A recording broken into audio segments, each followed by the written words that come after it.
So let's begin with the fundamentals of it's clear to people inside the Biden administration now, more than 3 months into a devastating war, that President Biden does not really want to budge on his policy towards Israel, right? Rhetorically, he has budged to some extent in terms of saying we want to see more Israeli restraint in the Israel-Hamas war. We want them to avoid hitting civilians. But that's all rhetoric. In terms of actual policy and in terms of actual weapons going to Israel, that's continued. It hasn't budged. So that's why, for people, the big conversation while managing the day-to-day is important. A big conversation now is what happens once the fighting does eventually stop in Gaza. So Brett McGurk, who is Biden's top Middle East advisor, floated this plan I revealed, has been kind of pushing it quietly, what's called socializing among key stakeholders within government. And Brett McGurk's plan is very interesting in that it almost behaves as though October 7th, the Hamas atrocities of the attack, and then the Israeli offensive since then that's killed more than 24,000 Gazans, it almost behaves as though that never happened. Because before October 7th, Brett McGurk was seeking a deal between Saudi Arabia, Israel, and the United States. His idea was, we will get Israel a relationship with the most important country in the Muslim majority world, Saudi Arabia. And we'll do that by having kind of incitements by the US on both sides, right? That'll also help Israel feel more secure. It'll pull together two American partner countries, the Israelis and the Saudis, and it might give a little bit to the Palestinians. Now, that was controversial prior to October 7th because people said you're fueling Palestinian resentment. What I reported, Richard, is that even after October 7th, Brett McGurk is still saying the way to a future that's peaceful and stable is through a US-Israeli-Saudi deal. And what my sources were saying is that's still overlooking the actual concerns of the Palestinians. And let me, if I may, offer what some of the observations I made in my own digging into the history of this, and you tell me if you think I'm on track or not. First of all, as we know, Donald Trump signed the so-called Abraham Accords during his presidency, which basically offered, I did an overlay of the map of the Bantustans in apartheid South Africa and the proposed Palestinian territory in Trump's proposal. There was quite a bit of similarity there, really nothing that could be called a Palestinian state. And Biden, it seems to me, has attempted to build on, while defining himself in many ways as the antithesis of Trump. It seems to me that what he has been doing is building on Trump's approach. He kept the U.S. embassy in Jerusalem rather than Tel Aviv, which was a provocative move. He pushed for deals with Saudi Arabia and other oil nations in the Gulf states that with Israel that would essentially have frozen the Palestinian people out, left them with no leverage. Some people feel that's why there was a reaction now to put Palestine back on the table after two consecutive American administrations, and really many before it, but especially the last two, had set it aside. And it seemed, so my read when I first read your piece on this post-war Gaza plan was more of the same, that in fact, if anything, what this plan that was being floated attempted to do was to use this incident, which had brought Palestine and Gaza back on the table in a certain sense, to leverage back in, well, if you people, quote unquote, want some help and aid, you're going to have to go along with the deal we were doing before October 7th. Does any of that make sense to you? And does it seem at all on track? I think that's largely on track. I'd say one word you used, I'd really hone in on, which is was. This is still the plan, despite now me having kind of blown the lid on it, forcing a public conversation. Since then, Israeli Prime Minister Benjamin Netanyahu has come out and said he would not actually support this plan, because what this plan does, in Brett McGurk's telling, is lead to a Palestinian state, something that Netanyahu would not accept. National Security Advisor Jake Sullivan has corroborated elements of the plan and said, yes, we would like to see Gaza restored as part of an Israel-Saudi deal, what they call normalization. And what's striking, Richard, is that a lot of people thought that perhaps the devastation in Gaza, as you said, the kind of clear evidence of deep Palestinian resentment that is only growing, may have caused the Biden administration to reconsider this approach that does build in really large part on Trump's policies. Not just the embassy, Trump also declared Israeli settlements legal under international law. The Biden administration has not walked that back. The Biden administration has not stopped Israel from doing settlements. They've kind of felt, if we can just sort of leave this aside, not talk about it, not care about it, it won't blow up in our faces. But of course, it has.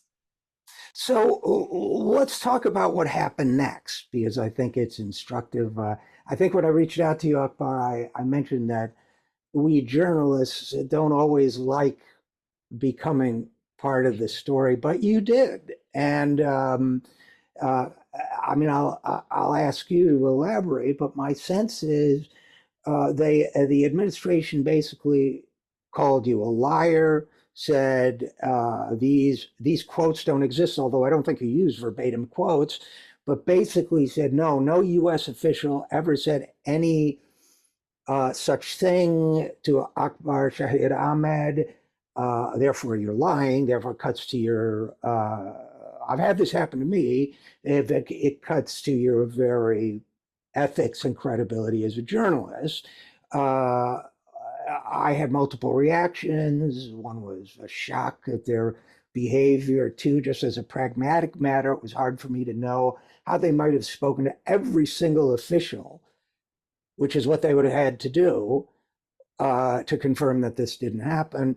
So we'll start with this. When did you first hear that you had become part of the story? Sure. Well, we can start with my story if that, I think that might be helpful, because I did what I often do. I went to the White House for comment with all the quotes, not all the quotes, but representative quotes from my story, criticisms, saying, here are the criticisms I'm going to use. Let me know if you have a response. They asked me to extend my deadline. I did. They told me we will not have anything for you here. I put out my story at 6:30 p.m. Friday, thinking I'm done. The White House had Friday evening to contact me before calling me a liar. They had Saturday morning. Instead, they chose on Saturday at around noon, once my story had gained wide traction, was being talked about, to put out one of the most shocking statements I've seen in a decade of this work under 3 presidents, including Donald Trump. A statement that said, this story is false. Quotes attributed to US officials are made up. This warrants no further comment. Now, in the week since, they have had to make about 5 additional clarifying comments, walking back elements of that. So I think that just undercuts the whole point that this warrants no further comment. As to your point about how did I react, I mean, I was shocked. I was offended, and frankly, I was afraid. I mean, I think the White House was well aware of what they were doing here. The allegation that they made, the smear that they put out on the record, which is rare, and they are very deliberate about what they choose to put on the record or on background. They chose here to, on the record, say, I fabricated quotes, and I am a liar and fabulist.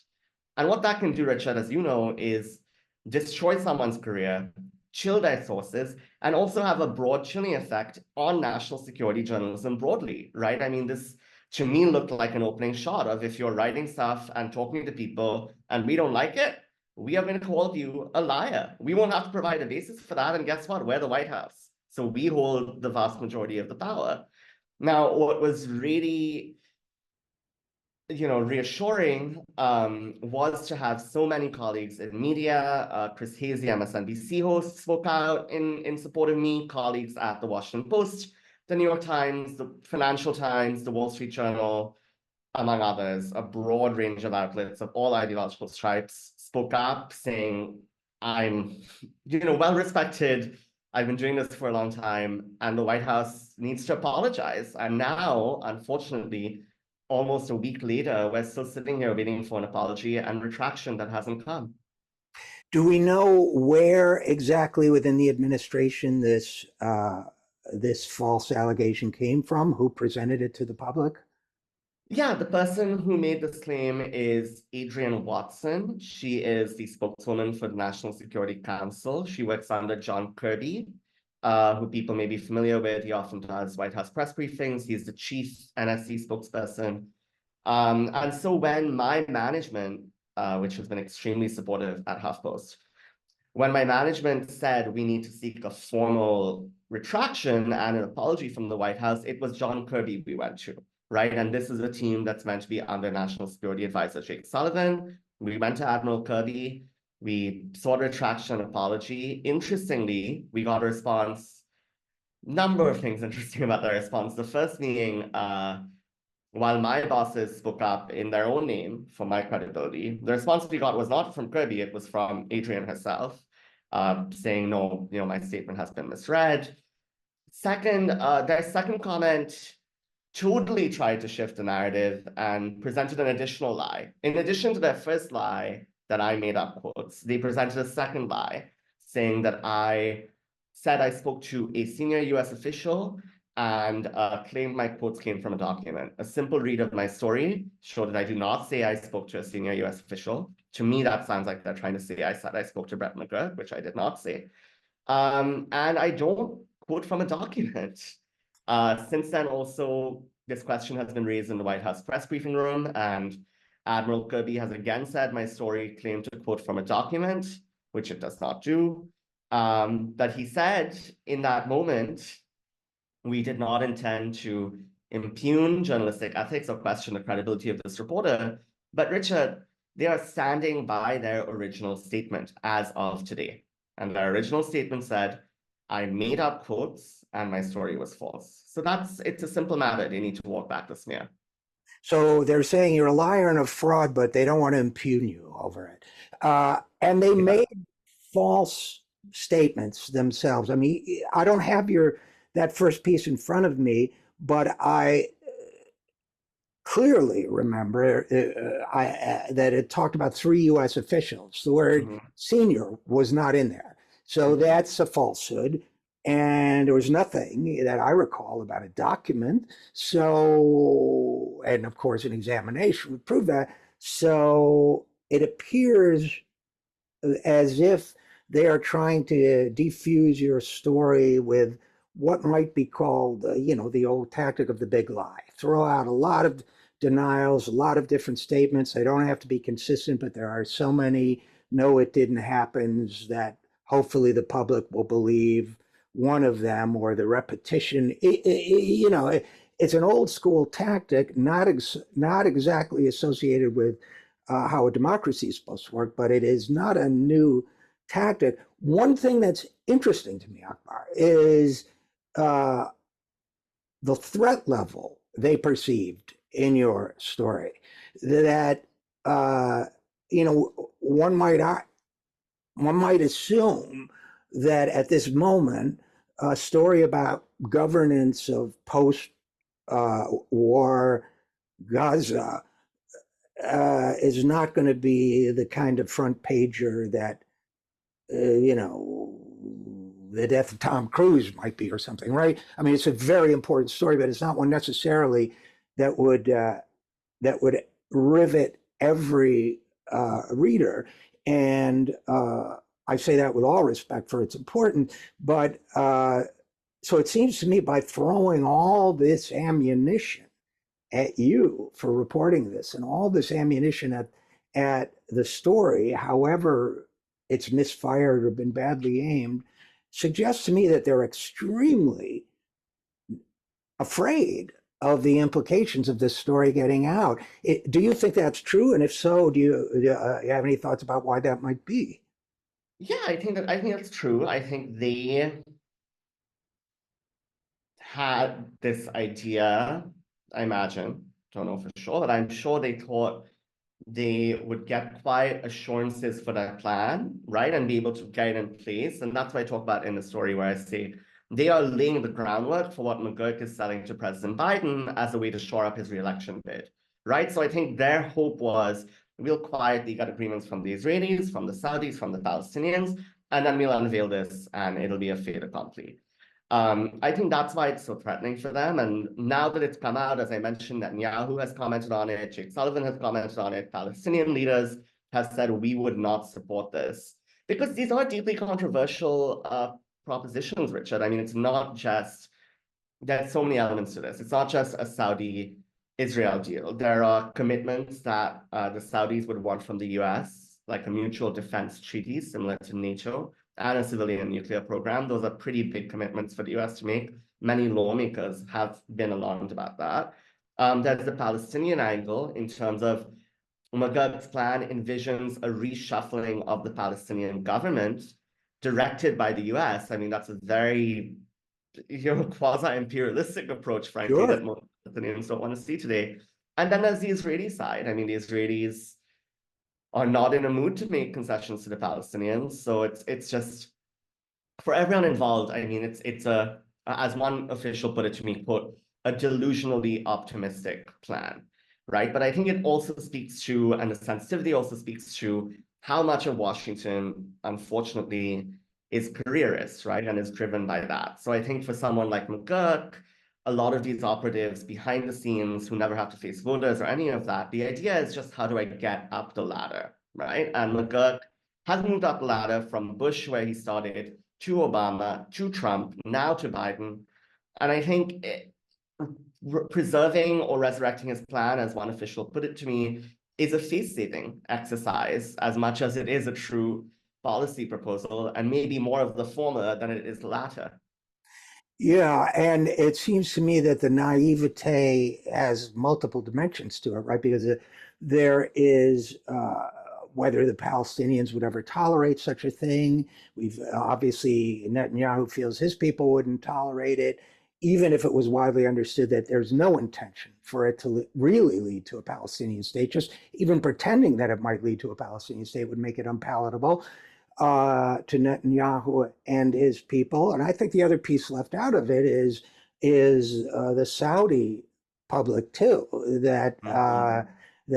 MBS and the Saudi government are already, it seems to me, correct me if I'm wrong, walking on eggshells in terms of the fury over this in the Arab street, as they say, and that they may not be able to push something like this without endangering themselves too. So it seems to me it's exactly the kind of thing that a careerist bureaucrat in a Washington, D.C. office comes up with, or a think tank person advising them that that looks very clever on paper, but is utterly divorced from the real world. And I want to, before I let you go, do want to touch on, if I may, your latest story, which is released as we speak now on Friday or perhaps last night, that there is now a move among some Democratic lawmakers. I think it's a letter being circulated